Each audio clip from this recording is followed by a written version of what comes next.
Welcome to the Systems Thinker, a video series to help you know the whole, focus on the constraint, and reach your goal. Culture is how we internally integrate and externally adapt. What are the problems of external adaptation? Because, as Deming famously put it, survival is not mandatory. If we are to display high levels of adaptivity, we must have a shared understanding of our core mission, know our primary task, and agree on the organizational functions required to execute the mission. We will need to develop alignment to our goals as they are derived from the core mission, that is, at least how much of what by no later than when.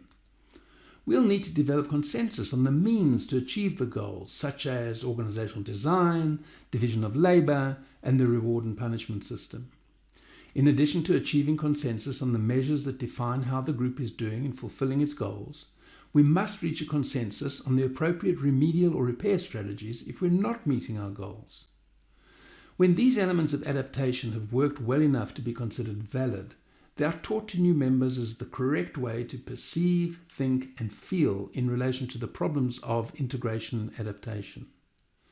How likely is it then that an organization with a deeply embedded culture will change what has been passed down as the correct way to perceive, think, and feel in relation to the problems of integration and adaptation?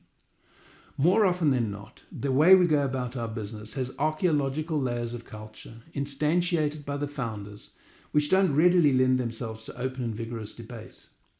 The evidence shows that the average age of an S&P 500 company is a mere 20 years.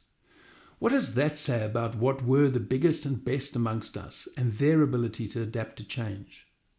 If you want to successfully adapt to an ever-changing future, pay constant attention to mission, goals, means, measurement, and correction.